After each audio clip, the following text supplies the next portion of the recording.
சிறகுகளாலே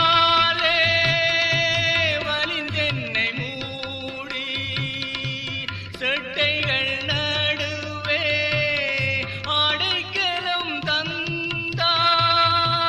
தீயவன் கண்ணிக்கும் மாகொள்ளை நோய்க்கும் தீதான வழிக்கும் விலக்கியே மீட்டாய்.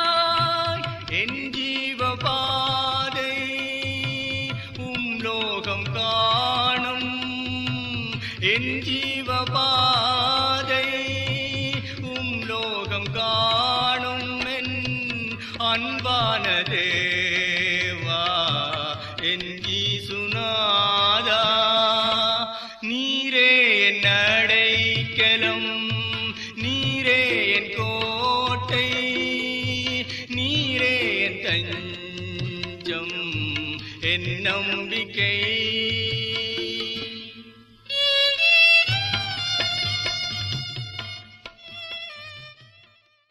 கர்த்தருக்குள் அன்பானவர்களே, அனுதினமும் கிறிஸ்துவுடன் தியான வேளைக்கு உங்களை அன்புடன் அழைக்கிறோம். இன்றைய தியானத்திற்கான வேத வாசிப்பு யாத்திராகமம் 16ஆம் அதிகாரம் வசனங்கள் 4 முதல் 5 வரை. தியானத்தின் தலைப்பு ஆசீர்வாதங்களால் வரும் சோதனை. அதனால் அவர்கள் என் நியாய பிரமாணத்தின்படி நடப்பார்களோ நடக்க மாட்டார்களோ என்று அவர்களை சோதிப்பேன். யாத்திராகமம் 16ஆம் அதிகாரம் வசனம் 4. நாம் சந்திக்கின்ற அநேக சோதனைகள், துன்பங்கள், வியாதிகள் மற்றும் சில துயரமான அனுபவங்கள் பல வடிவங்களில் வரலாம். ஆனால் எல்லா சோதனைகளும் அப்படி அல்ல. சில நேரங்களில் மகிழ்ச்சியான நேரங்கள் கூட துன்ப நேரத்தின் சோதனைகள் போலவே அமைந்து விடுகின்றன. சீனாய் வனாந்தரத்தை இஸ்ரவேல் மக்கள் சென்றடைந்த போது அவர்களுக்கு அங்கே உணவு கிடைக்காமல் போயிற்று. அநேக மக்களை போஷிப்பதற்கு இந்த வறண்ட வெப்பமான பாலைவனத்தில் ஒன்றுமே அகப்படவில்லை. ஆனால் இந்த சூழ்நிலையை கர்த்தர் தமது மக்களை சோதிப்பதற்காகவும் தம்மில் விசுவாசம் வைப்பதற்கு கற்றுக் கொடுக்கவும் ஏற்றதாக பயன்படுத்தி கொண்டார். கிருபையாய் தூதர்களின் அப்பத்தை தாராளமாக அவர்களுக்கு கொடுத்தார். பனித்துளி போல் இருந்த இதனை மக்கள் மன்னா என்று அழைத்தனர். இந்த அற்புத பரிசு மற்ற ஆசீர்வாதங்களை விட சிறந்தது ஆகும். ஆனாலும் தம்முடைய கட்டளைகளின்படி நடக்கிறார்களா இல்லையா என்று பார்ப்பதற்கு தேவன் தந்த சோதனையாகவும் அது அமைந்தது. அளவற்ற துன்பங்களை அனுபவிக்கும் நேரங்களை விட அபரிதமான ஆசீர்வாதங்களுக்கு மத்தியில் தேவனுக்கு கீழ்ப்படிவது கடினமாகவே தோன்றும். உலக இன்பங்கள் நமது ஆவிக்குரிய செவிகளை இலகுவில் மந்தமாக்கிவிடும். அப்பொழுது வழி இதுவே, இதிலே நடவுங்கள் என்று கூறும் கர்த்தருடைய சத்தத்தை நம்மால் கேட்க முடியாது. ஏசாயா 30ஆம் அதிகாரம் வசனம் 21.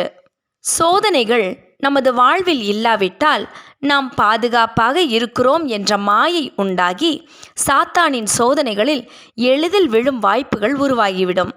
எனவேதான் சிலர் பணத்தில் புரளும் காலத்தை விட ஏழ்மையில் கர்த்தருக்குள் வாழ்வது எளிது என்பர். நீதிமொழிகள் 30ஆம் அதிகாரத்தை எழுதிய ஆகூர் என்பவர், நான் பரிபூரணம் அடைகிறதுனால் மறுதளித்து கர்த்தர் யார் என்று சொல்லாதபடிக்கும், தரித்திரப்படுகிறதுனால் திருடி என் தேவனுடைய நாமத்தை வீணிலே வழங்காதபடிக்கும் என் படியை எனக்கு அளந்து என்னை போஷித்தருளும் என்று ஜெபித்தார். வசனம் 8-9. நாம் இன்று ஆசீர்வாதமான காலத்தில் இருப்பதாக உணர்கிறோமா? தேவனுக்கு நன்றி. அதே சமயம் அதனால் வரும் அபாயத்தையும் அறிந்து உணர்வுடையவர்களாயிருக்க எச்சரிக்கையாயிருப்பது அவசியம்.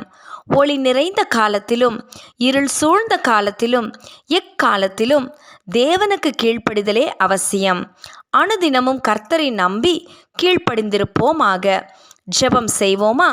கர்த்தாவே, வாழ்ந்தாலும் தாழ்ந்தாலும் எந்த நிலையானாலும் உம்மையே எங்கள் நம்பிக்கையாகவும் தஞ்சமாகவும் கொண்டு உமக்கு கீழ்ப்படிந்திருக்க உதவும். ஆமேன்.